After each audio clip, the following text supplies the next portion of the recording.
All right, well, that was fun. So what did you think about the episode, I Madeline? thought that was a really entertaining episode. Learned some interesting facts about you. And I feel like this was probably Just one of the him? more entertaining episodes of the Yeah. show. Yeah, I agree. I thought it was fun, and even though, what did you think, Esther? I mean, you seem like you're loose now, but Right. took a little bit to loosen up, probably. Well, you knew I was a little stressed when I got here. Just a little bit. Yeah. I mean, I think it was fine. It was fun. I like to talk. So it was fun to chat and answer some questions. It is kind of interesting to do that with you because there's an assumption that we know each other and you know all the answers to a lot of the questions and things that you already asked me. Right. Seemed like, but it was fun to talk about it, and actually, it was fun to listen to Madeline's. It was like an aha moment for you because you. comments. No, well, it was because you heard some stories for the first time. I thought you knew those things, but Oh. so that's fun. I think it brought in a lot of things that people can learn from, hopefully. Obviously, Valentine's Day is coming up, so I think, some people can get those last-minute gifts ideas.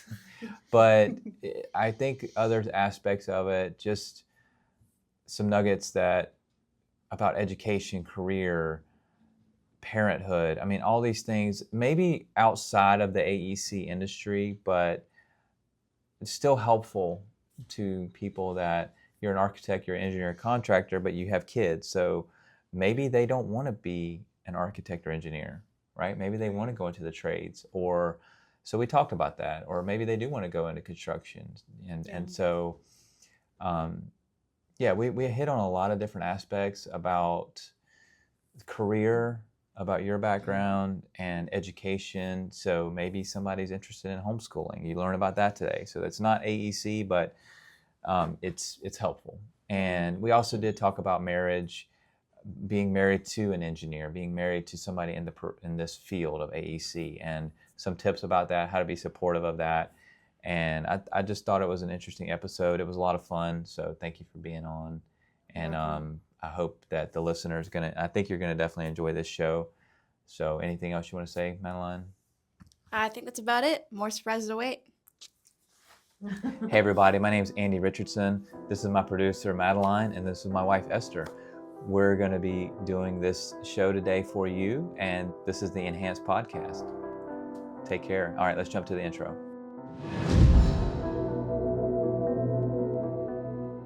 Welcome to EHANCE, an AEC podcast, where we learn the why behind AEC professionals so that you can learn your why.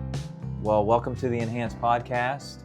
We've got two great guests in here today, and one of those guests is really our producer, Madeline, and so the other guest is also my beautiful wife, Esther, who I wanted to have on here today, and also Jessica, who is, I guess, our co-producer of the show, our producer of the show, and she recommended that we have Esther in here because of a few reasons. Number one, you're my wife and supporter. You're the 7th E of 29E6. Also, we're going to release this right around Valentine's Day. So, and it's also a special day as well, right around Valentine's Day, which is our anniversary. So there was just a few reasons why we wanted to have this episode recorded at this time. So we thought it would be a good time to do that. Have you ever been on a podcast before? I have not. Okay. Well, do you ever listen to podcasts? I do. Okay. Well, so yeah, we're just going to ask you a few questions. We've got a few written up there on the whiteboard too. You can see those.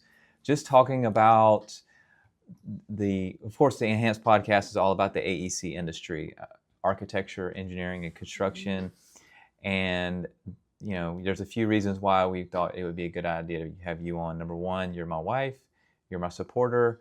And so it's interesting, I think, to have a perspective of somebody who's the wife of an engineer, because there might be other people in the AEC industry that have a spouse and, just sharing that insight, right? So that's really what we're going to be talking about today. So the first question is, you have a few kids. a few family members in the AEC industry. Of course, myself, Charlie is in the construction industry, and then Madeline is helping out with the EHANCE podcast. So you have a few people either directly or indirectly involved in the AEC industry. So what is that like for you in general to have that? That's your first curveball question. So Okay. you can take a minute or so Yeah. to think about that. What's it like having family in the AEC? Well, I guess there's multiple aspects to that. You've got Charlie, you've got myself. So well, I am proud of my daughter for stepping in and helping you. I think that I think she's having fun with this, with doing your podcast. She brings a lot of life to everything she does. You being in engineering, I guess that's all I know. So I'm trying to think the best way to even answer that question.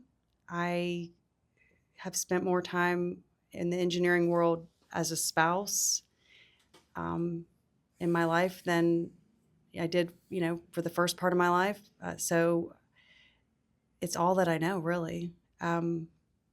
Charlie being in the construction industry with HVAC work, I'm super proud of him. I think he is, I think he's good at his craft. And it's neat to see his skills developing and how he took his skills from being in the Marine Corps. And those are translating out into his work in the HVAC world. yeah. So I think engineering is a pretty interesting career.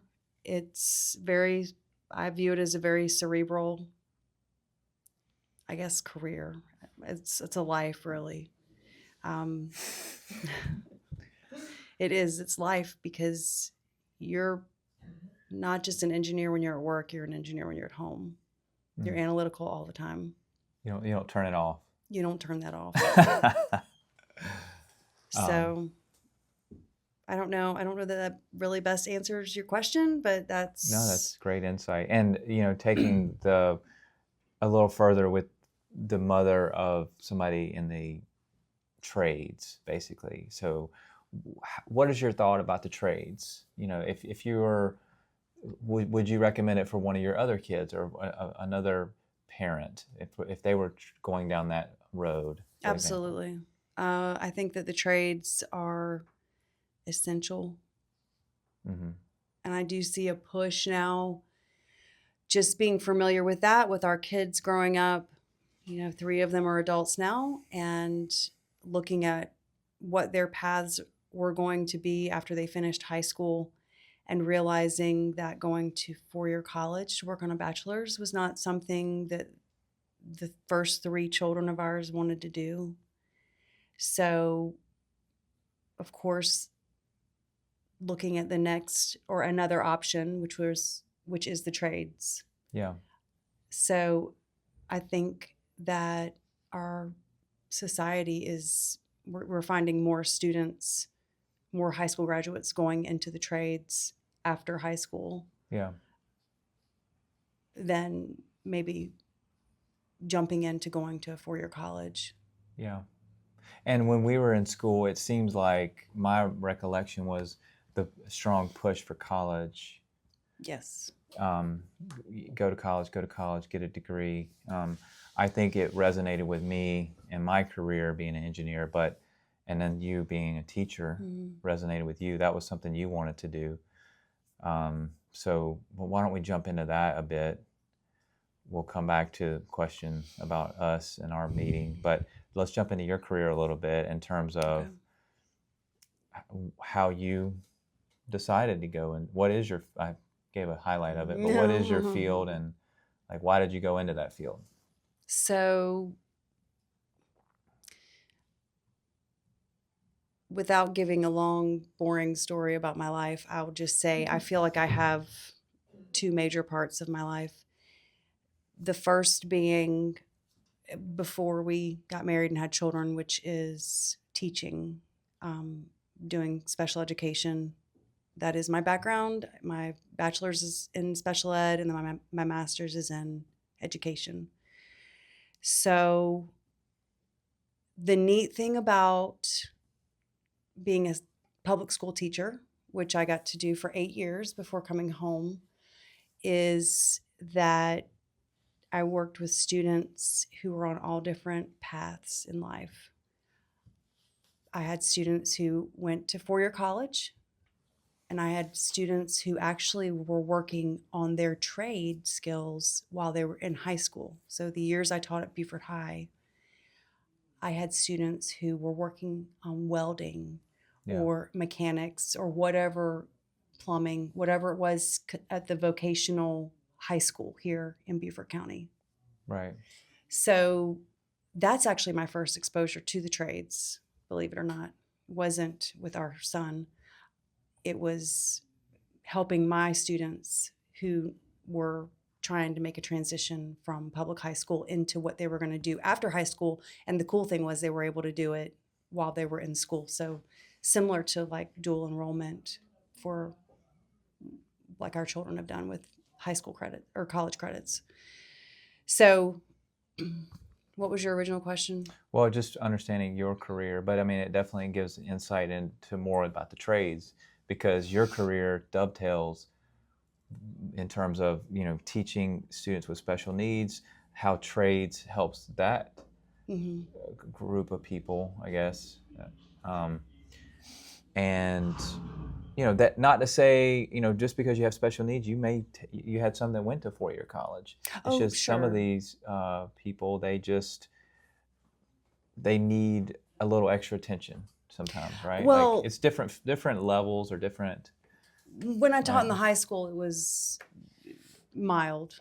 They were mild. That was resource, Yes. right? So you were a resource yeah. for students. It was almost like I was a professional tutor. Right. That's how I've often described that particular job. So yeah, going to the vocational school there was no major significance whether or not you were considered to be a student who needed special help or not. Yeah. So. And you, you got your master's degree. Yes. In special education.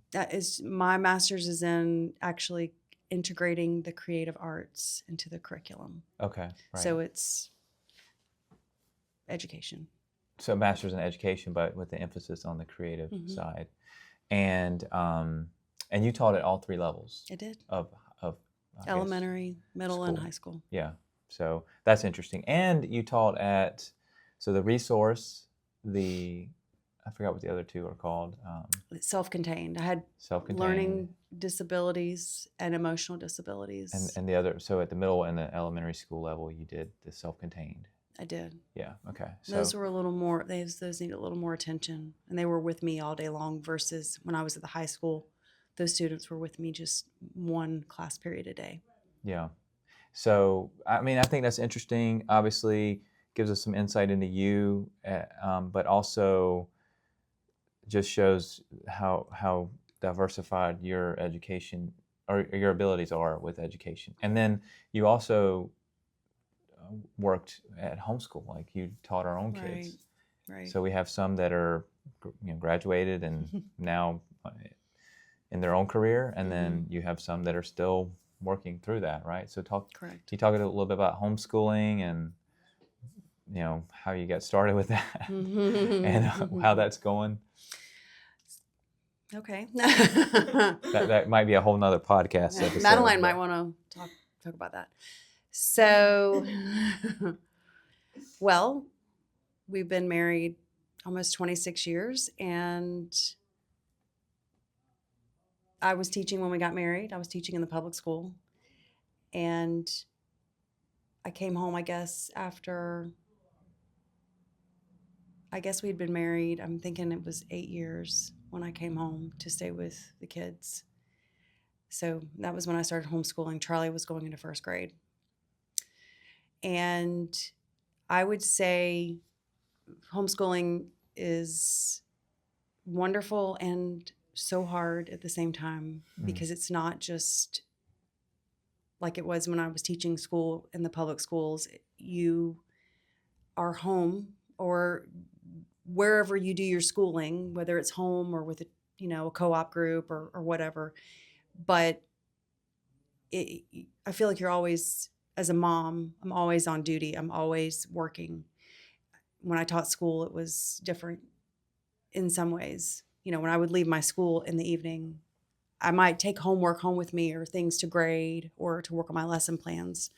But at least I was kind of able to take a break from my work environment. And I just can't do that. I know Madeline's laughing. I can't do that now. It's different. Well, it's not that. It's working all the time. But I enjoy homeschooling, a lot of aspects of it, believe it or not, because, and I learned this with Charlie, our oldest, when he graduated, all the doubts that I had about how we had invested those years when he was growing up, I knew that I didn't have any regrets. I did not regret being at home with him or any of the kids, because I knew that once he graduated high school, he was going to move on and get on with his life, and I would never get those days back. So, does that answer your? Yeah, I mean that's helpful and interesting, insightful, I think, for the audience. I mean, I know most of that. You know but that. Yeah, I feel like I think our careers are similar because I feel that way about my work too, that it's never ending, some days. So let's jump to your background and upbringing. How did that impact your decision to go to school and your current, as far as homeschooling, and just how did that impact you? Can you talk a little bit about your upbringing? Where are you from? That kind of thing. Okay. Okay. So I'm from the town we live in. Yeah. Born and raised here. Am I allowed to say where it is? You're able to. This is you. This is talking about you. Okay. Yeah. Share you. Share me. I am from Beaufort, South Carolina, where we live now. Spent most of my life here. True South Carolinian. I grew up in the public schools here. I come from a small family. I'm the oldest of two siblings, two girls. And when I was growing up in the public schools, the assumption was that you go to college. I don't know that there was really any other, going to, I don't know if that came from home or if that was a school thing or maybe our society was just different then, but that was, the question was, where are you going to school when you graduate? So when I first went away to college, really was unsure 100% of what I wanted to do. I definitely felt led into teaching. I did not realize my love for special needs until I got to Clemson. Okay. I did have a situation when I was in high school where I babysat for a boy who has Down syndrome, and that was my first exposure to special needs. And I would say I definitely fell in love with special needs then, but did not realize that was my calling in as far as my college degree goes until I got to Clemson, because the first college I attended actually did not offer a special ed degree. So when I transferred to Clemson, my third year of school, I realized that was the degree that was God's plan for my life. Right. At that time. Yeah. And so you went to Clemson. Did you meet anybody there that would be significant? I had these amazing roommates. Who we're talking about now. I did. Okay. Your roommates? Well, there was this cute guy that worked at Outback. Yeah. Who Paul. acted a little goofy. Back in the kitchen. Yeah. But you and I we had mutual friends. Your roommates I was friends with your roommates when we worked together. Mm-hmm. So you and I met, I guess it was spring of 1997, wasn't it? Yes. Okay. Yeah. So we met in spring of 1997. So, and I'm glad that we met towards the end of college. I don't know that we would have spent as much time together if it had been earlier on, because even after we met and became good friends, you were busy. Yeah. You were always in the engineering building. I would say you spent most of your time in the engineering building studying or at work. Right. Which I worked at Outback Steakhouse. That's where we met. And yeah, it was either in Lowry Hall or in Outback, it seems like. So now you said something interesting once, that you wanted to marry an engineer. Talk about that. Like, what was your thinking there? I mean, well, the crazy thing about that is, and I shared this with you, I did not know what an engineer really did. right. I don't know if it's because Clemson is such a huge engineering school, and I just knew that in order to be an engineer, you have to be extremely smart. And I'm trying to think, maybe there are engineers who fall through the cracks of that. I don't know. I haven't met any, but I knew that it was a field where it'd be a man who was super smart. Yeah. So I don't know if that was the draw to it or.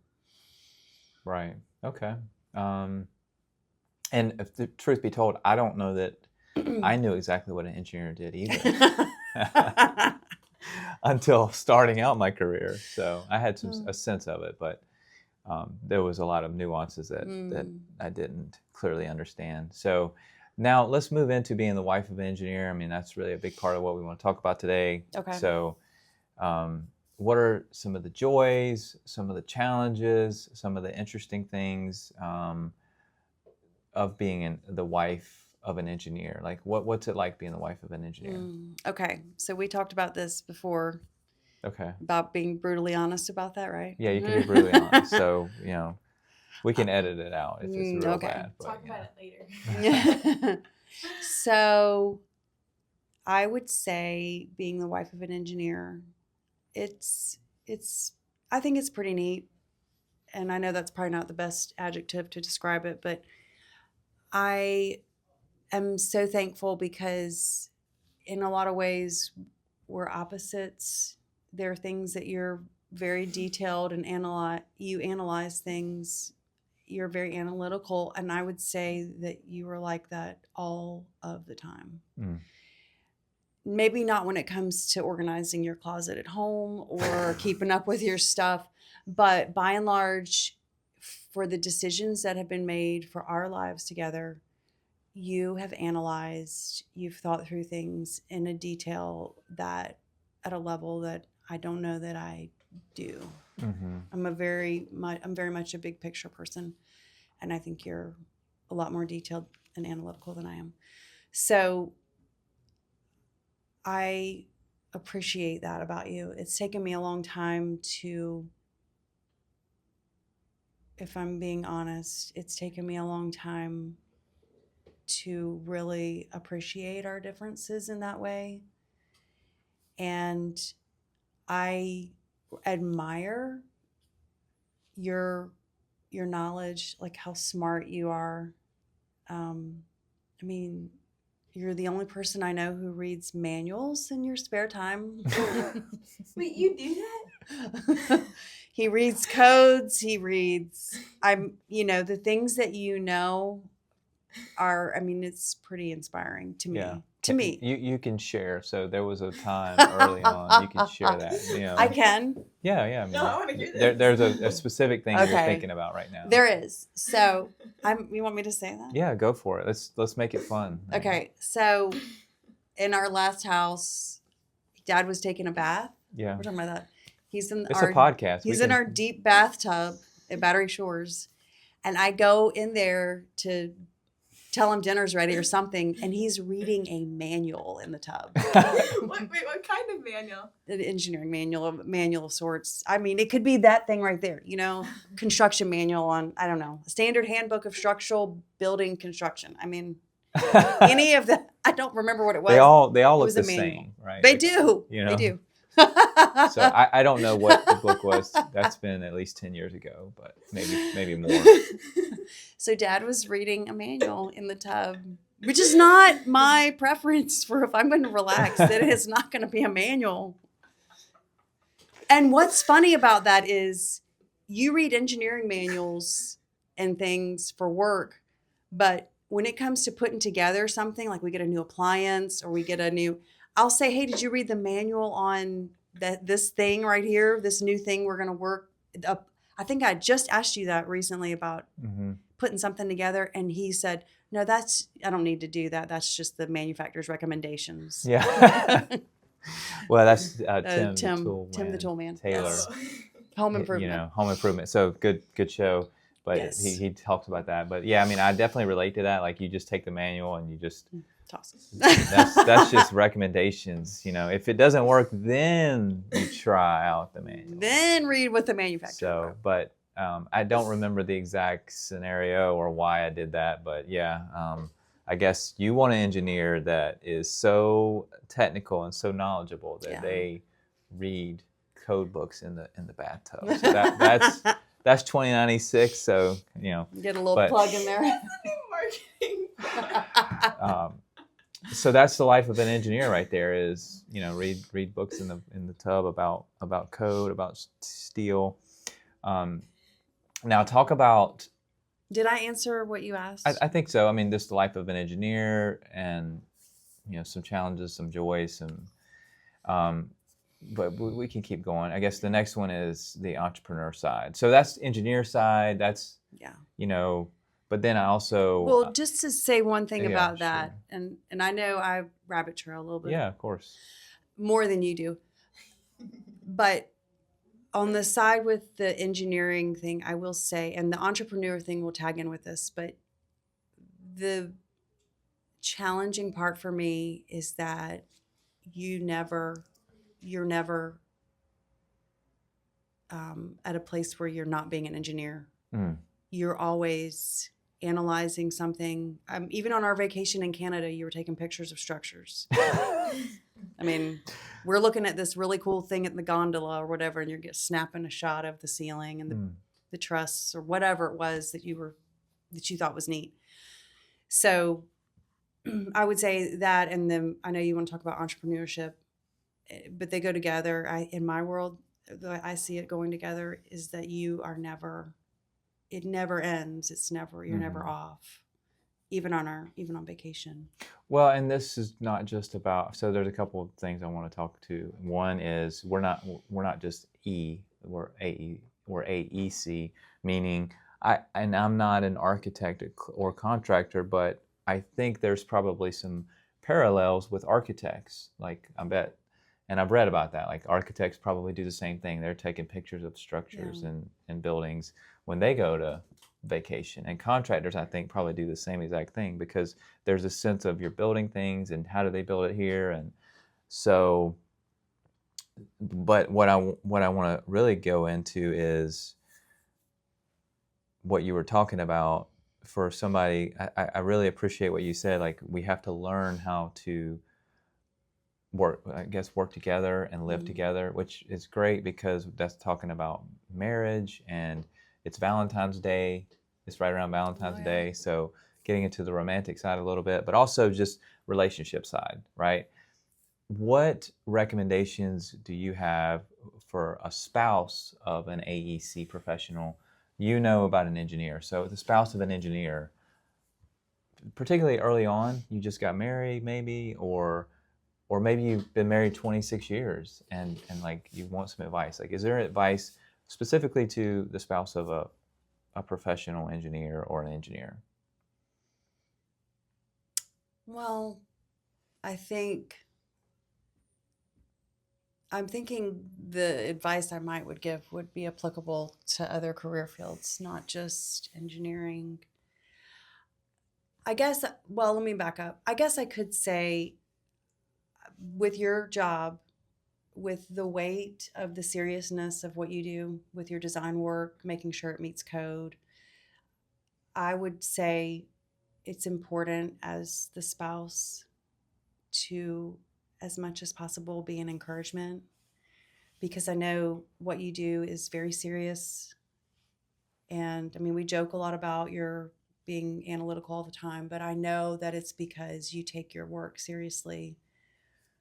Your design work, we want structures to succeed. We don't want to get a phone call with, hey, we've had a failed whatever.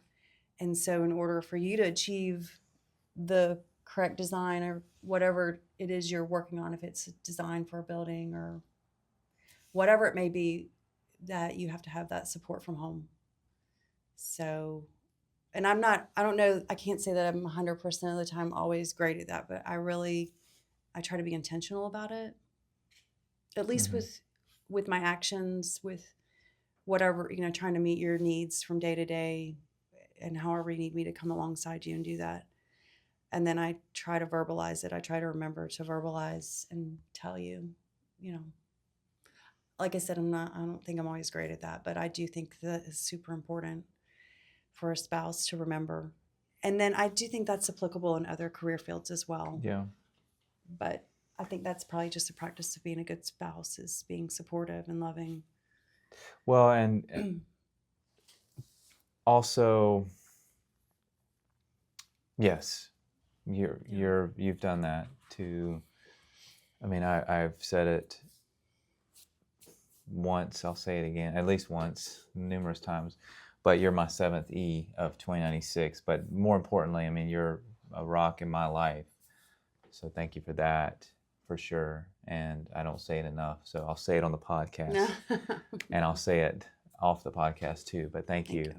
But also, I think being an encouragement, and there's times when the wisdom of a spouse, a wife, comes in, and there's been times when maybe not on the technical side, but on the non-technical, the social side, because a lot of times us engineers and us technical people, we don't always get the social side as much, right? And so I've had to lean. Yeah, I've had to lean on you a lot into that, and sometimes you help me realize, like, hey, this particular client or this particular decision isn't a good decision right now. Yeah. So that's true. That's something to think about. And then really, I guess my own advice is advice that I'm preaching to the choir, because I mean, it's hard, and it's engineer, entrepreneur, any field.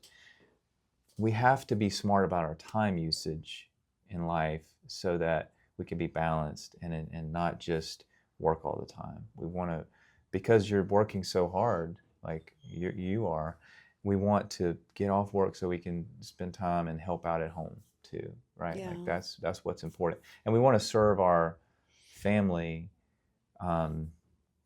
We work to live, not just live to work. So, but again, preaching to the choir. I mean, I'm preaching to myself here. So, was there anything about entrepreneurship as far as challenges, joys, to speak to? So I'm sure you'll hit on this in future podcasts with your buddies, but I would say my first exposure to you in entrepreneurship, and I did not know this about you when we got married, by the way. I did not know your creativity and your ideas that you wanted to expound on, or which is it's made it fun. It's made our marriage interesting.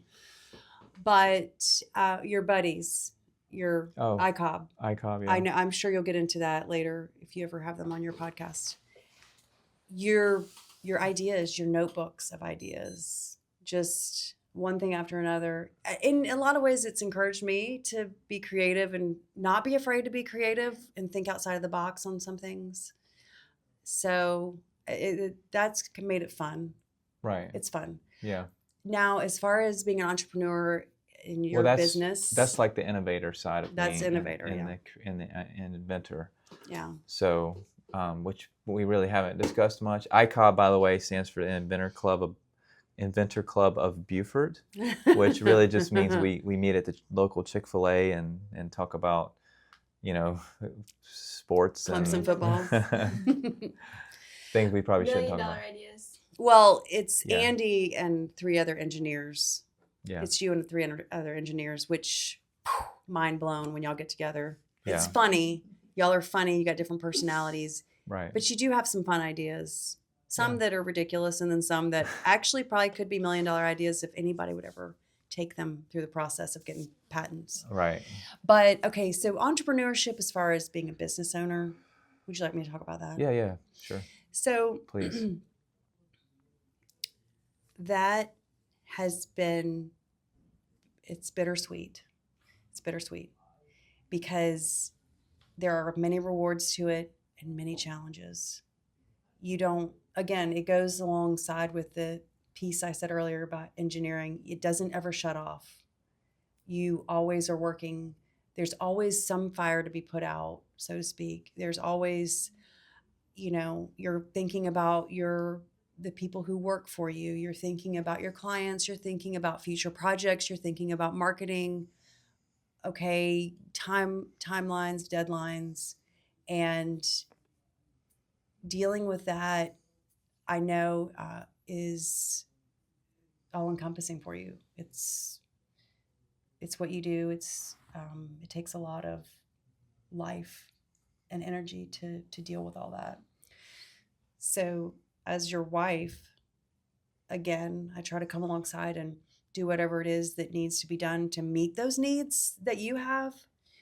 And as far as the business goes, I only add just a small piece to it, which is I deal with your mail and I deal with depositing checks. Right. Which is an important. Which is just a little bit important. Yeah. But because I'm not good with those type Right. of things, right? Like Right. No, you are not good with those type of things. So I really do need help with that. So we're in a remote environment with our office, 2096, and with our business. So many of the employees and the team we have are off-site. So the Beaufort is the main studio, and really Esther comes in, she helps with the deposits, she helps with the mail, and she posts that information for us. But I've been known to throw away important checks and mail, Right. and don't ask me why. I guess I was thinking about some other job or something. So yeah, I'm thankful that you help out with that and keep us straight there. Yeah. So you're a part of the 2096 team, and a lot of people don't know that, even in our own team. So just because we do have a remote company, some people don't realize just because it's behind the scenes, they don't know. Okay, Esther helps with that. Yeah. Well, being at home, I've been able to have that opportunity. If I was working outside of the home full time, teaching school, Yeah. it would be difficult to do those things. Right. So thank you for keeping our checks deposited. And if you have checks, welcome. please send them to us and she'll get them deposited. So, all right.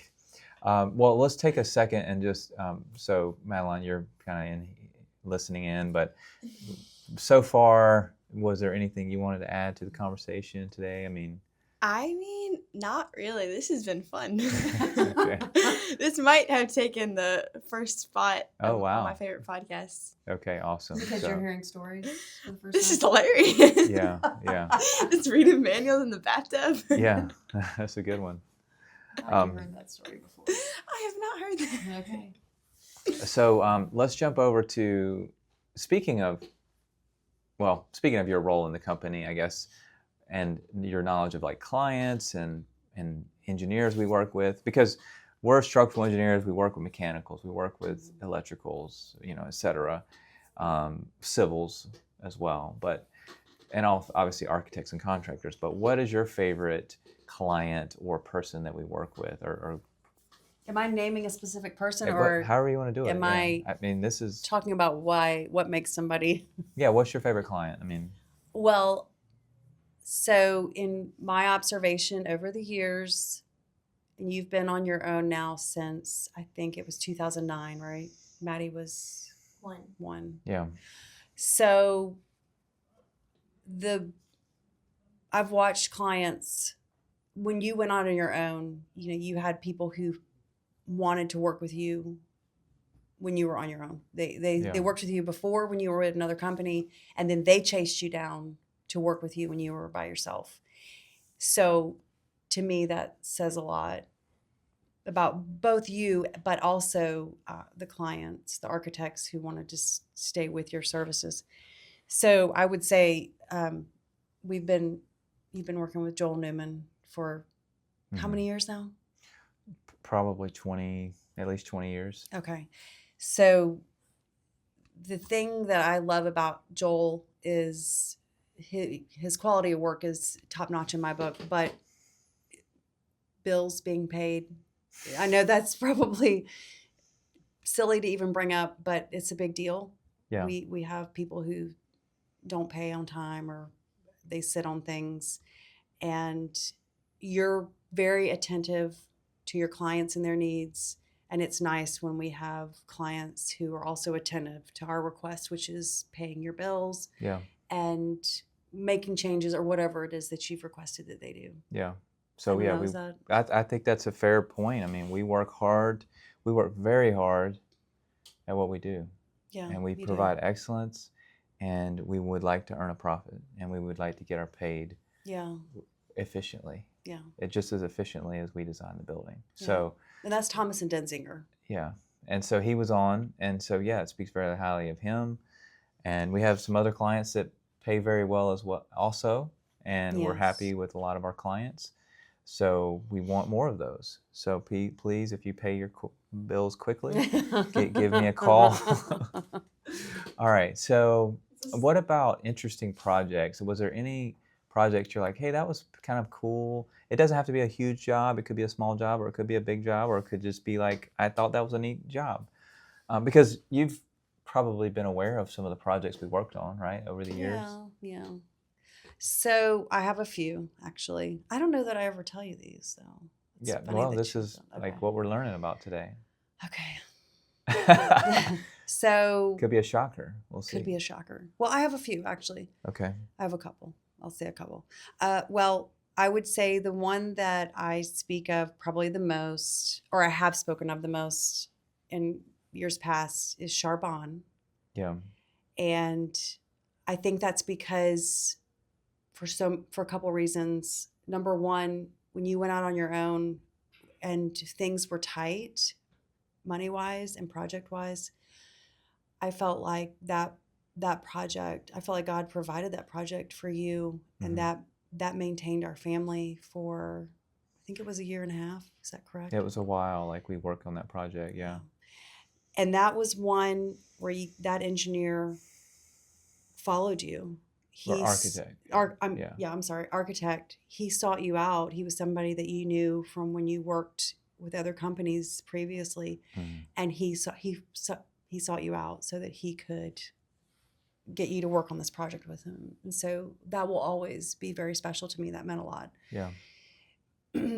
But not only because it provided work for that year or so, the house itself is beautiful. It's in a beautiful location. It was something that's noteworthy for sure. Yeah. And I was very proud of the work you did on that. It was neat when we got to go and do a walkthrough of that house. And I say house, but it's like a small mansion. Yeah. I mean, it's ginormous. So there's that one. And then some of the hotels you've done, I don't know, I just think because they're huge buildings, I'm just impressed by that. Yeah. Well, thank you. So I would say those are some of the big ones that stick out in my mind. Now, from earlier in your career, when you worked your first company, we don't talk about these very often. Okay. But I remember you saying, oh, yeah, I had to design wastewater treatment. I don't even know where that was, but those, I always will remember those. Right. Those are the formative years of our marriage. You had to do that, and then we talk about the motel up in The no the no-tell motel. Yeah. That was what they referred to it as. But that I don't know anything basic. about that motel, but it was just funny, and I know that was one of your earlier projects. Yeah. So I'll never forget that. So a lot of people don't, maybe the listeners don't know this about me, or it's because it was so early in my career, but the first company I worked for was called Nivens Engineering. It was here in Beaufort. I put a few resumes out because I came to your hometown, and I put a few resumes out here, like just see what would happen. And I got a couple offers. And I said, well, it would be cool to work at a small company. You know, it was only 2 other engineers there. It was a design build company, so they did construction and engineering. So that was interesting. And so they did some steel work, and we would do like actual design for the steel fabricators, and also the contractors aspect.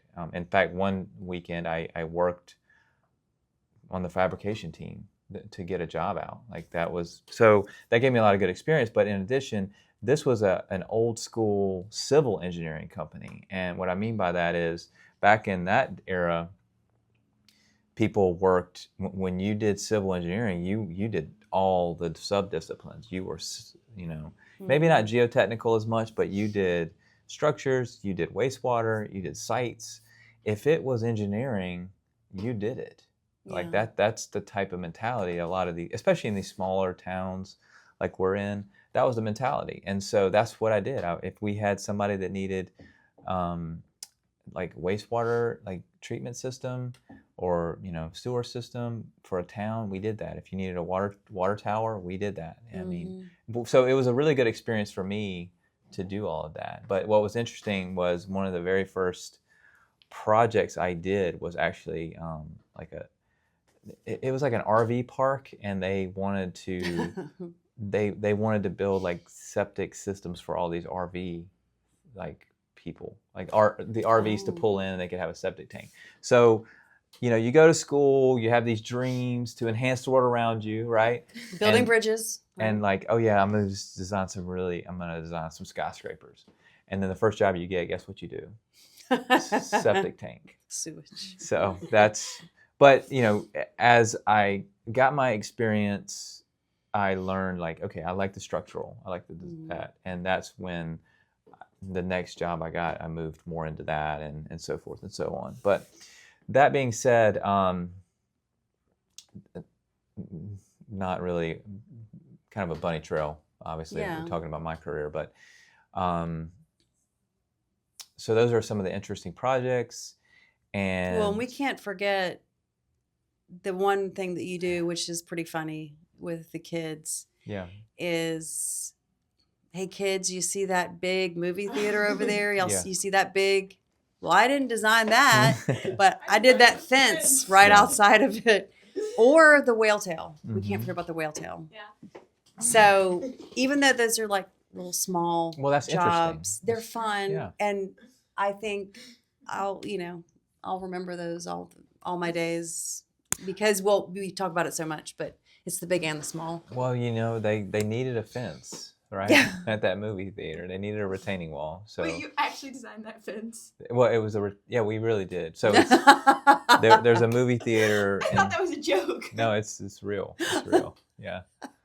So at this movie theater that's nearby, and they we always like, hey kids, see the movie theater right there, and then point to the retaining wall next to it. But the other one is the whale tail going out toward Lemon Island, and it's the Lemon Island Marina, and it's actually a really cool. It's on our website. Check it out.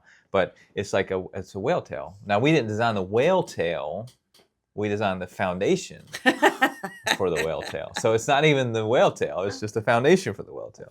But that was a pro bono job though, actually. So we didn't charge for that to help support what I think is a great, place for education. Yeah.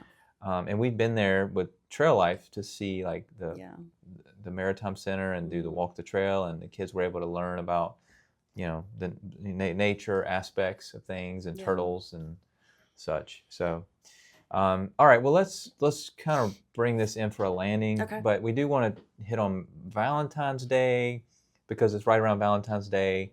There's so many things we got left to talk about, but we do need to bring this in for a landing.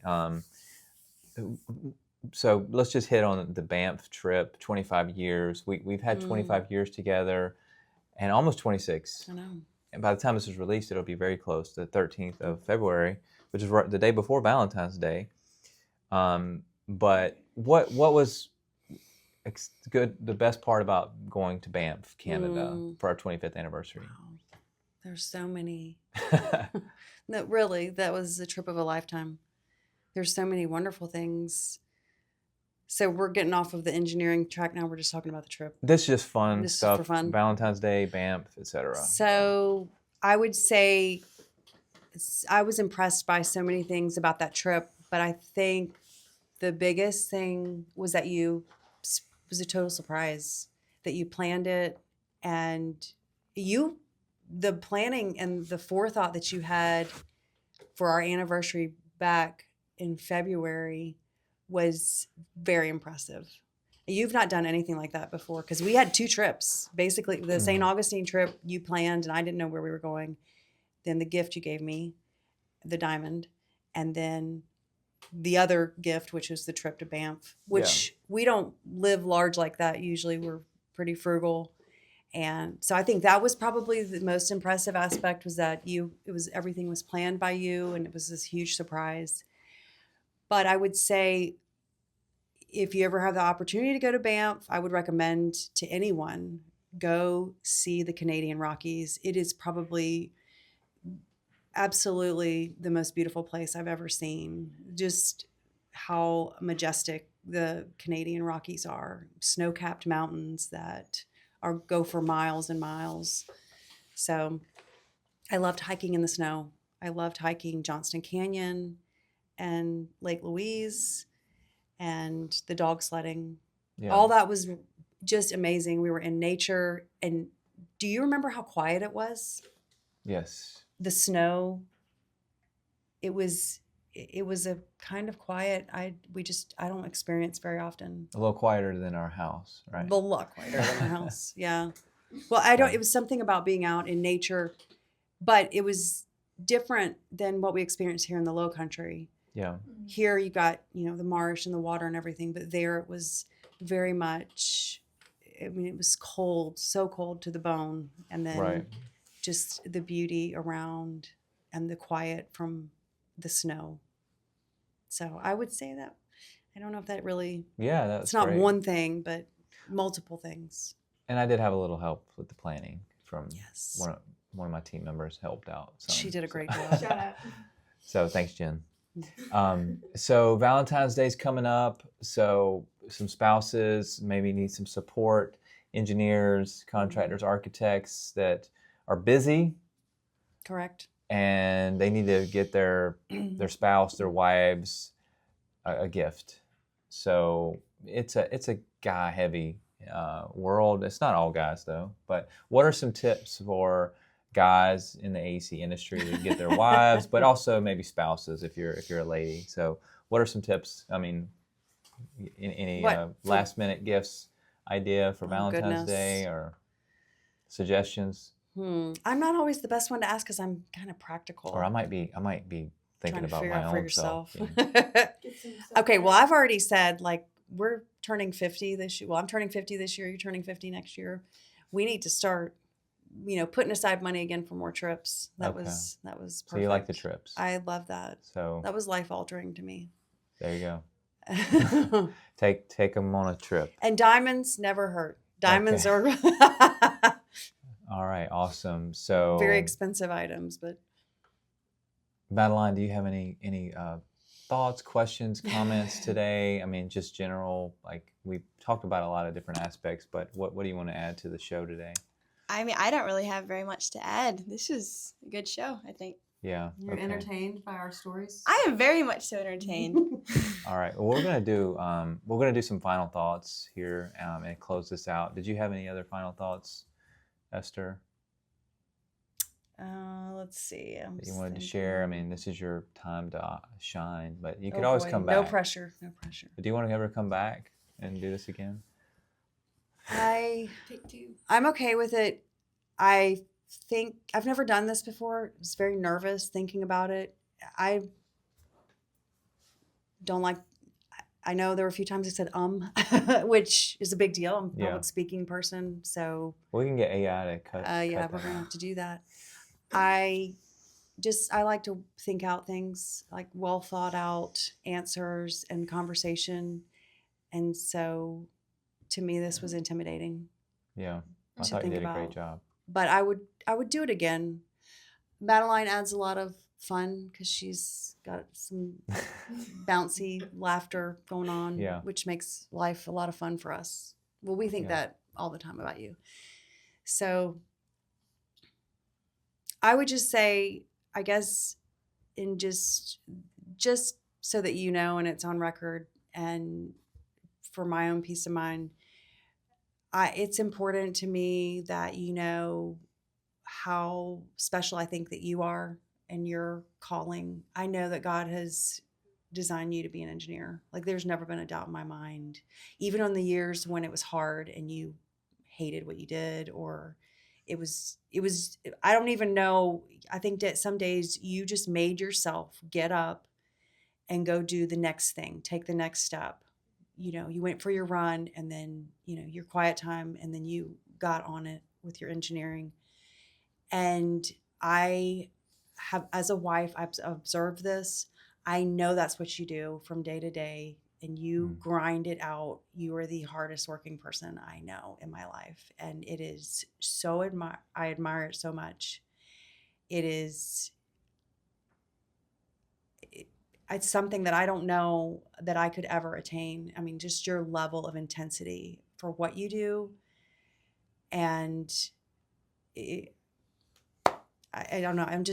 I've always been super impressed with that. I don't verbalize that all the time, but it means the world to me. It has given me a life that is better than anything I ever dreamed of. I mean, we live in a beautiful place. We have a large family. You put bread on the table by the grace of God. And I know that it's because you're committed to the Lord, and you're committed to our family, and you're committed to engineering, and you do enhance the world. Whether you feel it or not, you are an amazing husband and an amazing engineer, and you should be very proud of yourself. I don't know that you are. I don't know that you ever talk about that, but you are incredible. Well, thank you. And I do love you for that. I love you for a lot of reasons, but I love that about you. Mm-hmm. Thank you. And it's been a joy to live my life with you, and thank you for just being a great wife and support. And I would say you're one of the hardest working women I know, and people I know as well. So I guess we make a great team. We do. Yeah. Even though some days are, you know, easier than others. Ups and downs, right? Just like that mountain right there, it's like ups and downs. So, yes, but that's my Canadian Rockies. Yeah, I mean, it wasn't even planned that way, but like I saw that mountain in Banff, which is really, I mean, I saw that mountain in Banff, and that wasn't even planned. Like, I saw it. So, I mean, figuratively speaking. Yes, there were a lot of mountains. So, all right, well, it's been a great episode. We're gonna go ahead and close this out. All right, well, thanks for being on the show today, and Madeline, thanks for producing. Yeah, all the producing I did this episode. All right, so take care. Love you. See you at home. Hey everybody, thanks for listening to today's episode of EHANCE.